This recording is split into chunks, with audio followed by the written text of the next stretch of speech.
Good morning students. आज हम start कर रहे हैं नया चैप्टर एसएचएम। ठीक है, हमने देख लिया है अभी तक अपना एनएलएम, वर्क एनर्जी पावर, ये सारे टॉपिक्स हमने कवर कर लिए हैं। अभी हमारा नया चैप्टर है एसएचएम। ठीक है, अच्छा, इस चैप्टर में देखा जाए तो सबसे पहले बड़ा फेमस चैप्टर है अपने 11th क्लास का मैकेनिक्स का, that is simple harmonic motion. ठीक है, अब क्या होता है ये सिंपल हार्मोनिक मोशन, इसको समझने के लिए सबसे पहले समझते हैं अपन व्हाट इज पीरियोडिक मोशन। ठीक है, व्हाट इज पीरियोडिक मोशन, आएंगे इस पर। What is harmonic, what is simple, why this is called simple harmonic motion, आएंगे इस पर। पहले इसको समझने के लिए समझो कि व्हाट इज पीरियोडिक मोशन। ठीक है, एक ऐसा मोशन जो अपने आप को सर्टेन टाइम इंटरवल के बाद रिपीट करता हो। ठीक है, इसमें बड़ी इंपॉर्टेंट बात मैंने ये बोली, टाइम इंटरवल। फिर से सुनो, एक ऐसा मोशन जो अपने आप को एक सर्टेन टाइम इंटरवल के बाद रिपीट करता हो, ऐसे मोशन को हम क्या बोलते हैं? Periodic motion. यहां नाम से ही समझ में आ रहा है, पीरियोडिक मोशन। ठीक है, अब ये टाइम इंटरवल जो हम बोल रहे हैं, this is called time period of that motion, time period, right? Periodic time period of this motion. अच्छा, अब ऐसे कोई मोशन के एग्जांपल बताओ जिसमें कोई पार्टिकल अपने पाथ को बार बार रिपीट कर रहा हो, एक टाइम इंटरवल कांस्टेंट होना चाहिए। ठीक है, तो सबसे पहला तुम्हारे दिमाग में तो यही आएगा ना सर, एक सर्कुलर मोशन। अब सर्कुलर मोशन देखा जाए तो पार्टिकल ए पॉइंट कंसीडर कर ले, तो एक पॉइंट पर बार बार घूमकर यहीं से यहीं पर आए जा रहे हैं, तो ये भी क्या अपना बोलो पीरियोडिक मोशन। ठीक है, अच्छा, पीरियोडिक मोशन के लिए मैंने एक कंडीशन फिक्स कर दी कि भाई टाइम इंटरवल क्या होना चाहिए? कांस्टेंट, जिसको हम टाइम पीरियड बोल रहे हैं। तो हर सर्कुलर मोशन को क्या हम पीरियोडिक मोशन बोल सकते हैं? नहीं नहीं ना। अब यदि ये circular motion non uniform circular motion हुआ, तो यहाँ पर जो मान लेते हैं एक्सेलरेशन हो रहा है ना, जो अपना हमने पढ़ा सर्कुलर मोशन में एंगुलर वेलोसिटी, ये टाइम के साथ इंक्रीज होते जा रहा है, इंक्रीज होते जा रहा है। तो जो एक सर्कल कंप्लीट करने में जो समय लगने वाला है वो भी कम होते जाएगा भाई, यदि स्पीड बढ़ी तो। फिर ये मोशन हमारा पीरियोडिक मोशन नहीं कहलाएगा। क्यों? टाइम इंटरवल कांस्टेंट नहीं है। हाँ, लेकिन यही मोशन अपना क्या हो जाए बेटा? Uniform circular motion. Yes, uniform circular motion. अच्छा, यूनिफॉर्म सर्कुलर मोशन की कोई कंडीशन बताएगा? कंडीशन क्या है भाई यूनिफॉर्म सर्कुलर मोशन की? क्या तुम ऐसा बोल सकते हो वेलोसिटी कांस्टेंट होना? थोड़ा सा रिवाइज कर लें जरा यूनिफॉर्म सर्कुलर मोशन को। क्या किसी भी सर्कुलर मोशन में वेलोसिटी कांस्टेंट हो सकती है क्या? नहीं ना, ये चीज हम देख चुके हैं, वेलोसिटी कांस्टेंट हो ही नहीं सकती। यूनिफॉर्म छोड़ो, नॉन यूनिफॉर्म, कोई सा भी सर्कुलर मोशन यदि तुम कंसीडर कर रहे हो तो उसमें वेलोसिटी कांस्टेंट हो ही नहीं सकती, क्योंकि यहाँ पर हर पल क्या चेंज हो रही है? वेलोसिटी की डायरेक्शन। हाँ, मैग्नीट्यूड कांस्टेंट हो सकता है, और वेलोसिटी के मैग्नीट्यूड को, इंस्टेंटेनियस वेलोसिटी के मैग्नीट्यूड को व्हाट वी कॉल स्पीड। हाँ, स्पीड कांस्टेंट हो तो ऐसे सर्कुलर मोशन को हम क्या बोल सकते हैं? Uniform circular motion. ये हमने ऑलरेडी सर्कुलर मोशन में देख चुका है। क्या मैं यहां पर ऐसा बोलूं angular velocity is constant? Angular velocity है ना, ओमेगा विद वेक्टर, ये कांस्टेंट होना चाहिए क्या? बिल्कुल करेक्ट है साहब। ये जो वेक्टर है, ये वाला वेक्टर थंब, ये तो हमेशा एक ही डायरेक्शन पकड़ा हुआ है, दैट इज इस मोशन के लिए आउटसाइड द बोर्ड। हाँ, तो यूनिफॉर्म सर्कुलर मोशन क्या कहलाता है? एंगुलर वेलोसिटी कांस्टेंट हो या लीनियर वेलोसिटी कांस्टेंट हो, वेलोसिटी नहीं स्पीड, लीनियर स्पीड कांस्टेंट हो, तो हम इसको क्या बोलते हैं? Uniform circular motion. हाँ, यूनिफॉर्म सर्कुलर मोशन है, स्पीड कांस्टेंट हो चुका है और हम सर्कल का रेडियस चेंज नहीं कर रहे हैं, तो यहाँ पर जो टाइम पीरियड है ये भी क्या हो जाएगा बेटा? कांस्टेंट। तो ये हमारा, हम इसको कंसीडर कर सकते हैं पीरियोडिक मोशन। ठीक है, बस अभी इंट्रोडक्शन चल रहा है इस चैप्टर का, अपन डिटेल में 1 by 1 सारी डेफिनेशंस भी लिख लेंगे ऑर्डर से। ठीक है, पहले समझ लेते हैं ये चैप्टर में हम पढ़ने क्या वाले हैं एक्चुअल में। ठीक है, तो हमने देख लिया कि भाई uniform circular motion periodic motion के अंदर आ सकता है, राइट। और कौन सा मोशन है? अच्छा, सर्कुलर ही मोशन देखते हैं। अर्थ का रिवॉल्यूशन सन के अराउंड, राइट, क्या ये पीरियोडिक मोशन है? यस, पीरियोडिक मोशन है। यदि हम नियरली मान लें कि 365 डेज, हमें पता है थोड़ा सा चेंज होता है, राइट। 365 डेज इसका क्या हो जाएगा बेटा, टाइम पीरियड हो जाएगा। जो अर्थ है अपना एक रिवॉल्यूशन हर साल कितने डेज में कंप्लीट करती है, 365 डेज में। तो जो अर्थ का रोटेशन है, इवन रोटेशन भी, अभी मैंने ये रिवॉल्यूशन बताया, ठीक है, रोटेशन भी हमेशा मान सकते हैं भाई 24 आवर्स में अर्थ एक कंप्लीट रोटेशन कंप्लीट कर लेती है। तो ऐसा बोल सकते हो तुम, rotation and revolution of earth, ये भी किसके अंतर्गत आ सकता है बेटा, पीरियोडिक मोशन में। इसमें टाइम पीरियड क्या है, कांस्टेंट है, ठीक। अच्छा, एक और टर्म इसमें मैं इंक्लूड करना चाहता हूं, जो हम डेफिनेशन लिखने वाले हैं, कि भाई एनर्जी लॉस नहीं होना चाहिए। अब यदि एनर्जी लॉस होगा किसी भी पीरियोडिक मोशन में, तो उसका टाइम इंटरवल, टाइम पीरियड क्या हो सकता है, घट या बढ़ सकता है, ठीक है, वो देखा जाएगा। तो ऐसे मोशन को डैम्ड पीरियोडिक मोशन बोला जाता है। डैम्ड मतलब एनर्जी का डिसिपेशन, वो हम देखेंगे, राइट। अच्छा, अभी आ रहा है, हम चैप्टर का नाम क्या है, सिंपल हार्मोनिक मोशन, इस पर आते हैं, राइट। अच्छा, पीरियोडिक मोशन का एक बड़ा स्पेशल टाइप का मोशन होता है ऑसिलेशन या ऑसिलेटरी मोशन, ठीक है। आ रहे हैं ना, सिंपल हार्मोनिक या ऑसिलेटरी मोशन को हम क्या बोल सकते हैं, harmonic motion, right, harmonic motion. ये किसका एक टाइप है, पीरियोडिक मोशन का एक टाइप है ऑसिलेशन, जिसका एक और नाम है हार्मोनिक मोशन, ठीक है। अब ऑसिलेशन तो तुमको पता ही है ना, एक सर्कल यदि कंप्लीट हो जाए पूरा तो ये सर्कुलर मोशन हो गया। लेकिन यदि एक पार्टिकल एक पोजीशन के अबाउट कभी आगे जाता है, कभी पीछे जाता है, फिर और पीछे चले जाता है, फिर वापस से यहीं पर आ जाता है, ठीक है, ये कौन सा मोशन हो रहा है भाई, इसी को तो हम ऑसिलेशन बोलते हैं ना दैनिक जीवन की हर कंडीशन में, राइट, कि भाई पहले आगे जाना फिर पीछे आना, मतलब to and fro. Oscillation is what, to and fro या back and forth motion is called oscillation, right.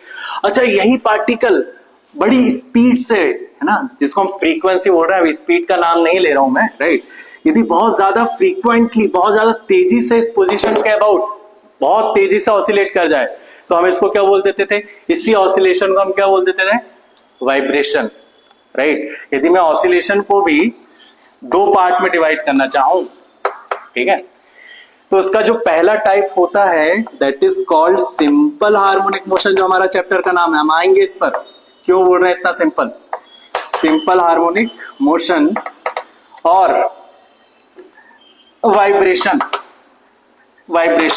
अभी बस इतना बस समझ में आ रहा है ना यार, कि एक पार्टिकल बहुत तेजी से अपनी पोजीशन के अबाउट ऑसिलेट कर रहा है, जिसको हम क्या बोल सकते हैं भाई, वाइब्रेट कर रहा है उस पोजीशन, अभी आएंगे।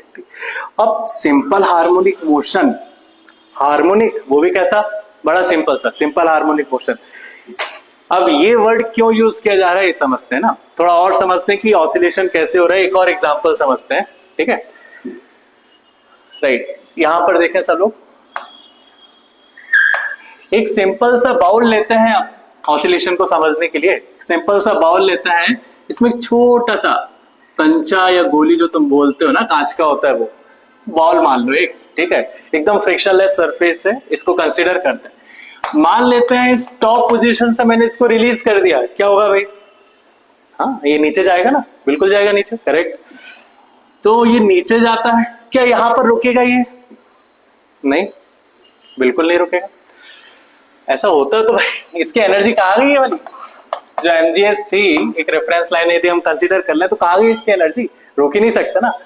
इसने यहां से यहां तक आने के लिए एक मोमेंटम गेन कर चुका है, इसकी जो एमजीएच है, पोटेंशियल एनर्जी, वो किसमें कन्वर्ट हो चुकी है, काइनेटिक एनर्जी में। अभी इसकी बदौलत फिर से ऊपर जाएगा, इतना ही हार्ट फिर से ऊपर जाएगा यदि सिमेट्रिक है तो, राइट। तो ये पार्टिकल फिर से यहां पर रुका तो सही, लेकिन स्टेबल हो गया क्या, स्थिर हो गया क्या, नहीं, फिर से ही वापस आएगा। और ऐसे इस पे मोशन चलते रहेंगे, टू एंड फ्रो मोशन चलते रहेंगे, तो हम इसको क्या बोल सकते हैं बेटा, हाँ हार्मोनिक मोशन है, ऑसिलेशन है, अभी सिंपल वर्ड मैं यूज नहीं कर रहा हूं, ठीक है।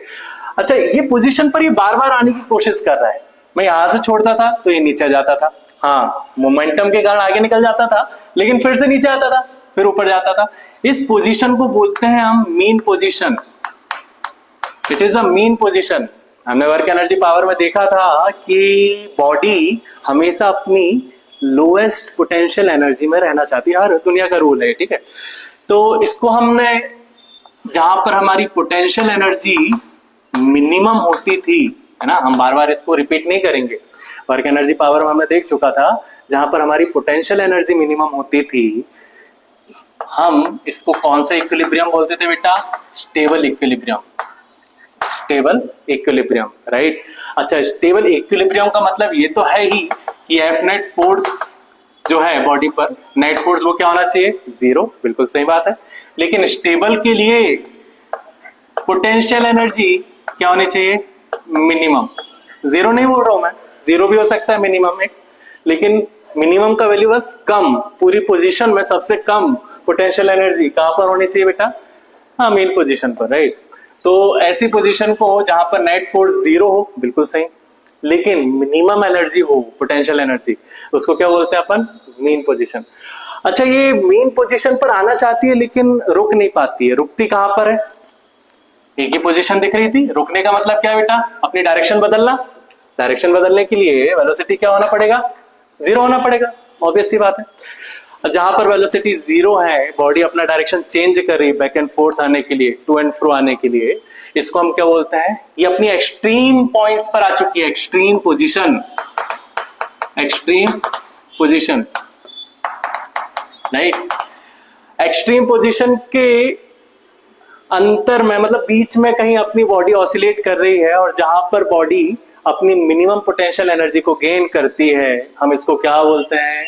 मेन पोजीशन, ठीक है ना। इतनी बातें समझ में आई, ठीक है। अच्छा, एक और सबसे सिंपल सा एग्जांपल देखते हैं अपन स्प्रिंग से, है ना, स्प्रिंग मास सिस्टम से, उसकी भी ऑसिलेशन देखते हैं। तो मैं मानता हूं कि मैंने डेफिनेशंस लिखवा दी हैं डिक्टेट कर कर, और बच्चों को मैंने डायग्राम वगैरह सब बनवा दिया है। अब मैं इसको इरेज करता हूं, ठीक है।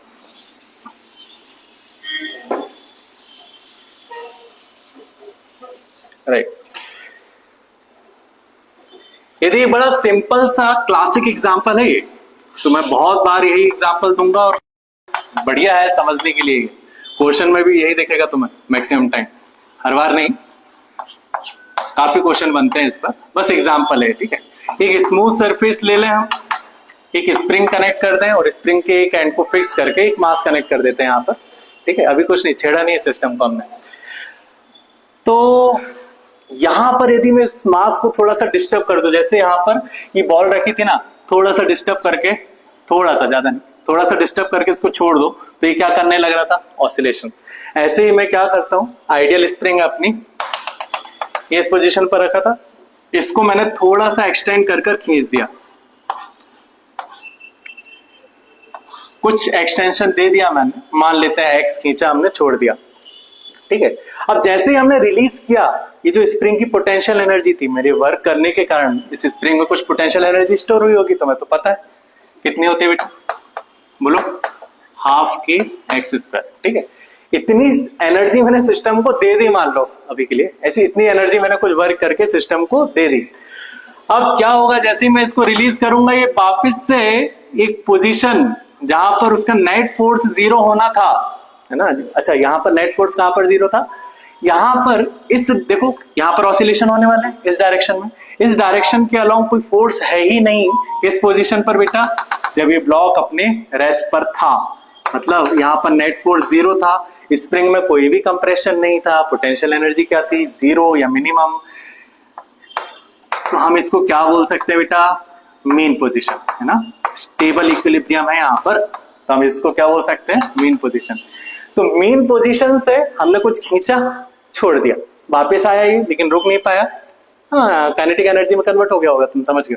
ये वापस से इसको कंप्रेस करेगा, फिर स्प्रिंग अब कंप्रेस हो गई तो इसको धक्का देगी, भाई दूर जाओ, धक्का देगी दूर जाने के लिए, फिर से यहां पर आएगा, लेकिन फिर से मोमेंटम गेन कर लिया, और इसका बैक एंड फोर्थ ऐसा मोशन चलते रहेगा। और ये किस में आ जाएगा? हम कह रहे हैं ऑसिलेशन में आ जाएगा। अभी मैंने सिंपल ऑसिलेशन की बात नहीं किया हूं, सिंपल हार्मोनिक की बात नहीं किया हूं, ठीक है। बस एक सिंपल सा ऑसिलेशन है। अब देखो, मेन पोजीशन पर इस पार्टिकल को हमेशा वापस लाने के लिए कोई ना कोई फोर्स तो होना चाहिए ना, अपने आप क्यों आएगा ये वापस, ठीक है ना। अब यदि मान लेते हैं यहां पर ये ब्लॉक आ गया है, तो क्या इसको मेन पोजीशन पर लाने के लिए स्प्रिंग इस पर एक फोर्स लगाने लगी, spring force, that is kx, yes और नो, राइट। तो यहां पर भी देख सकते थे, जैसे मैंने इसको डिस्प्लेस किया, यहां पर एक mg का कंपोनेंट लगने लगा था, mg का एक कंपोनेंट लगने लगा था जो इसको इस पोजीशन की तरफ वापस लाना चाहता है। हमेशा एक फोर्स अवेलेबल होना चाहिए किसमें, ऑसिलेटरी मोशन में, जो उसको मेन पोजीशन की तरफ धकेले कि भाई जाओ मेन पोजीशन पर जाओ। ऐसे फोर्सेस को हम, जैसे इस केस में ये कौन सा फोर्स है, स्प्रिंग फोर्स है, राइट। ऐसे फोर्सेस को हम क्या बोलते हैं, जो मीन पोजीशन की तरफ रिस्टोर करना चाहे पोजीशन को, राइट, नाम ही है रिस्टोरिंग फोर्स, रिस्टोरिंग फोर्स, ठीक है। अच्छा, तो एक कंडीशन बड़ी दिख रही है हर केस में ऑसिलेशन की, कि जो रिस्टोरिंग फोर्स है, रिस्टोरिंग फोर्स ये हमेशा कहां पर इशारा करना चाहिए, इसकी डायरेक्शन कहां पर होनी चाहिए बेटा, टुवर्ड्स मेन पोजीशन। ब्लॉक कहीं पर भी रहे, फोर्स हमेशा किस डायरेक्शन में लगेगा, टुवर्ड्स मेन पोजीशन। मान लो यहां पर आ गया, स्प्रिंग कंप्रेसर धक्का देगी तो राइट साइड मेन पोजीशन की तरफ फिर से क्या लगने लगा तुम्हारा, रिस्टोरिंग फोर्स, ठीक है। अच्छा, रिस्टोरिंग फोर्स, यदि रिस्टोरिंग फोर्स वेक्टर के साथ लिख रहा हूं, है ना, जहां पर मैं डिस्प्लेस करता हूं वहीं पर लगने लगे, जहां पर मैं डिस्प्लेस, जैसे इस एग्जांपल में देखो मैंने इसको ऊपर डिस्प्लेस किया, ऊपर ही लगने लगता तो ये और ऊपर निकल जाता, ऑसिलेशन हो पाता है क्या, नहीं हो पाता। जैसे यहां पर मैंने इसको आगे की तरफ डिस्प्लेस किया, ये और आगे निकल जाता, तो एसएचएम हो पाता क्या, सॉरी हार्मोनिक मोशन हो पाता क्या, नहीं हो पाता। तो हम कह सकते हैं कि जो रिस्टोरिंग फोर्स है ये it is in opposite direction to the displacement. तो हम ऐसा लिख सकते हैं कि restoring force proportional to x vector. अब ये पावर कुछ भी हो सकती है, तो मान लेते हैं एन है, ठीक है, ये पावर कुछ भी हो सकती है, तो मान लेते हैं इस वेक्टर की पावर कितनी है, एन, राइट। अब अच्छा देखो, ये एन इवन हो गया, ये एन इवन हो गया, तो भाई एक्स की डायरेक्शन कुछ भी रहे, राइट, एक्स नेगेटिव में भी हो तो एफ तो हमेशा ही नेगेटिव आने वाला है, स्क्वायर बन जाएगा ना। मान लो 2 ले लो, इवन की जगह 2 ले लो, 2 4 6, इवन हुआ तो ये डायरेक्शन हमेशा नेगेटिव हो जाएगी, एक ही डायरेक्शन में फोर्स लग रही लगे, that is not possible. Oscillation होना है तो रिस्टोरिंग फोर्स की डायरेक्शन इसके डिस्प्लेसमेंट के हमेशा अपोजिट होनी चाहिए।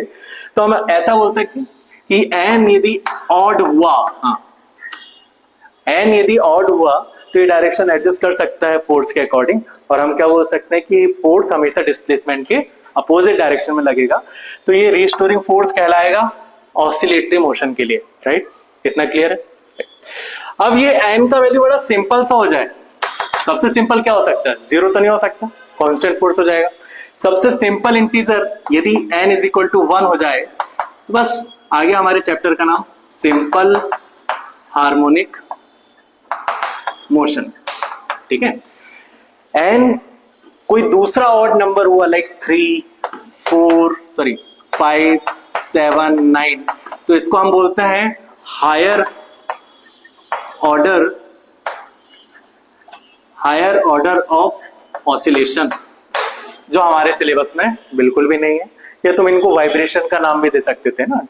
यहाँ पर यदि n बढ़ गया 3 5 9 ऐसा कुछ हो गया तो ये कहलाएगा हायर ऑर्डर ऑफ ऑसिलेशन, जो कि हमारे सिलेबस में नहीं है। हमें क्या पढ़ना है, सबसे सिंपल केस इसका, that is n is equal to 1, simple harmonic motion. तो मैं यहाँ पर बोल सकता हूँ भाई कि एसएचएम की सबसे इंपॉर्टेंट कंडीशन, रिजल्टेंट फोर्स या restoring force must be directly proportional to -x का पावर 1। यदि पावर 1 हो गया तो ऐसे ऑसिलेशन को क्या बोलेंगे हम, सिंपल हार्मोनिक मोशन, राइट। अच्छा, यहां पर जो तुमने रिलीज करके छोड़ा, हाँ, सिंपल हार्मोनिक मोशन की कंडीशन और भी है, मैं लिखवाऊंगा तुम्हें सब डिटेल में, ठीक है।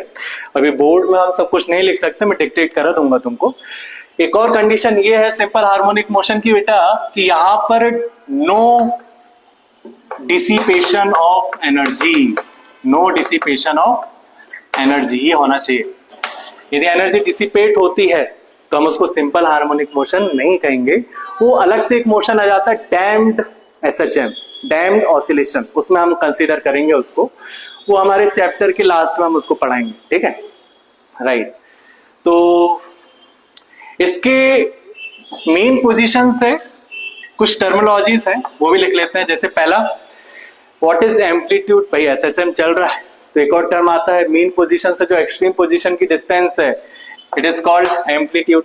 अब यहाँ पर डायरेक्शन के साथ देखो, यदि राइट साइड जाएगा पॉजिटिव एक्स में जाएगा तो हम इसको प्लस ए लिख सकते हैं, राइट। यदि पीछे की ओर जाएगा, लोअर एक्सट्रीम या लेफ्ट एक्सट्रीम पोजीशन पर जाएगा तो इसको हम माइनस ए लिख सकता हूं, ठीक है।